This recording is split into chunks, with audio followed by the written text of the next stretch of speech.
महाराज जी, जैसे सारे प्रारब्ध लगता है पत्नी आने के बाद ही शुरू होते हैं। अगर अगर ऐसा होता तो अब बाबा जी लोग बच जाते प्रारब्ध से। अगर अगर प्रारब्ध पत्नी आने से होता तो हम लोगों की तो पत्नी आई नहीं, हम लोग बच।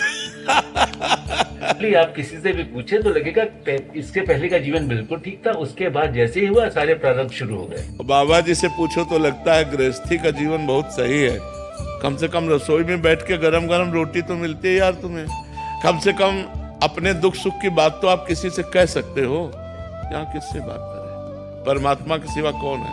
अंदर से जो परमात्मा से रस मिले तब तो बात सही। अगर परमात्मा से रस नहीं मिला तो बड़ा शुष्क और कठोर जीवन होता है।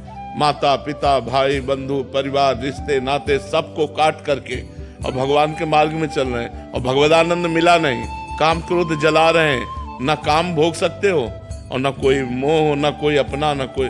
बड़ा कठिन मार्ग है। निकल गए तो निकल गए, फिसल गए तो फिसल गए। तो यह नहीं अगर पत्नी दुख का कारण होती तो जितने बाबा जी है सब परम सुखी हो जाते। ऐसी प्रारब्ध क्यों इनको लगता? नहीं लगता? हाँ, ऐसा नहीं है। और कभी कभी आप जैसे अनुभव कर रहे हैं तो उसके प्रतिकूल भी अनुभव है कि किसी किसी के जीवन में पत्नी का आना उसके जीवन का मंगल विधान बन जाता है, उसके जीवन को संवार देती है। नहीं संवार देती, अपना प्रारब्ध है, पत्नी का थोड़ी है अपना प्रारब्ध। आप अच्छे कर्म करो, अच्छे करो। गांव में एक कहावत थी, बिना पुरबुले के कर्मन के मिले न सहोदर नार। मतलब जो सुंदर सुख प्रदान करने वाली, जैसे अपने भाई बहन है जितना प्यार है इससे कई गुना बढ़कर के प्यार देने वाली जो पत्नी है वो बिना पुरबुले के कर्मन के, पूर्व के कर्मों के बिना नहीं प्राप्त होती। अगर पूर्व का बहुत अच्छा कर्म है तो हमको जैसे सहोदर अपने भाई बहनों से सुख मिलता है, ऐसे वो विश्वास पूर्वक। अब आज तो विश्वास बड़ा डगमगा रहा है, नहीं डगमगा रहा है। तो प्रारब्ध भोग अपना और स्वभाव उसका। महाराज जी, क्या दोनों तरफों से है, एक तरफा नहीं है? बहुत सारे प्रश्न ऐसे पढ़ते हैं, आपके आगे तो प्रस्तुत उतने ही हो पाते हैं समय के अभाव से।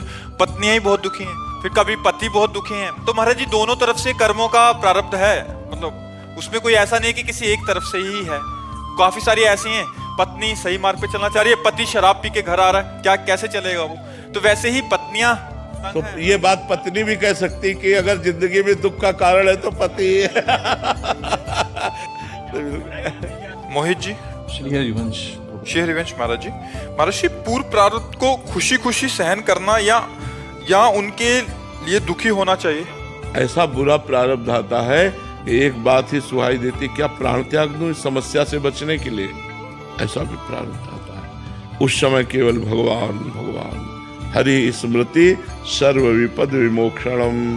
भगवान का स्मरण, भगवान का भजन उस समय साधक को बचाता है जब बुरा प्रारब्ध आता है। अब ऐसे ऐसे प्रारब्ध, जैसे गृहस्थी में अब एक लड़का है, पढ़ लिख करके वो अच्छी डिग्री में पहुंचा और मर गया।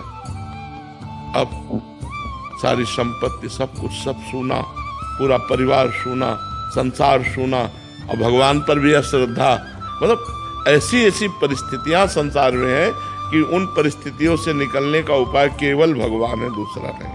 अगर भजन नहीं है तो परिस्थितियां मिटिया मेट कर देंगी, ऐसी भी परिस्थिति आती है। तो इसलिए हमें लगता है सुख और दुख, सुख सह जाए अभिमान ना आवे और दुख सह जाए हम उसमें नष्ट ना हो, ये भजन से बल मिलता है। और ये सबके जीवन में सुख और दुख दोनों आते हैं, इसलिए सबको भजन करना चाहिए।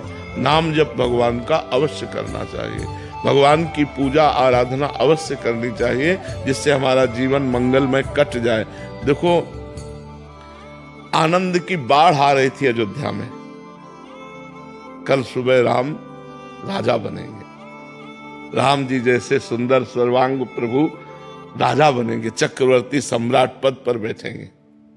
और समय के बिगड़ गया, 14 वर्ष का वनवास, तापस वेश विशेष उदासी, 14 वर्ष राम वनवासी। लेकिन भगवान की मुस्कुराहट में तो कोई फर्क नहीं पड़ा, पर अयोध्या उजड़ गई। दशरथ जी के प्राण चले गए, माताएं विधवा हो गईं, पूरी अयोध्या राम जी के वियोग में 14 वर्ष ऐसी उदास, ऐसे खिन्न कि भोजन अच्छा न लगता। राम जी सबके प्राण थे, समस्त अयोध्यावासियों। तो भगवान ने लीला करके दिखाई है कि जब भगवान के उपस्थिति में ऐसी ऐसी विपत्तियां आ गई तो हम लोग तो भगवान के रचे हुए मनुष्य हैं, हमारे जीवन में बराबर सुख कैसे रह सकता है। तो इसलिए भगवदानंद में हम दुख सह सकते हैं। तो भगवान का जब नाम जप करेंगे, अच्छे आचरण करेंगे तो हमारी बात बनेगी, नहीं तो ये संसार बहुत दुखमय है। पता नहीं आपको दिखाई देता है कि नहीं, सबसे बड़ा दुख है कि हम कब मर जाएं, भरोसा नहीं। और मर गए तो लड़का बच्चा परिवार मकान दुकान बैंक बैलेंस सब यहीं पड़ा है। सबसे बड़ा डर वही है। हाँ वही, मतलब कि कब मर जाए कोई भरोसा नहीं। तो इसलिए हर समय राधा राधा राधा नाम जप करें तो हमारा, अगर हम अभी मर जाते हैं तो हम भगवत प्राप्ति हो जाएगी, हमारा जन्म मरण से मोक्ष हो जाएगा, हमारे पापों का नाश हो जाएगा। तो खूब नाम जप करो, अच्छे आचरण करो।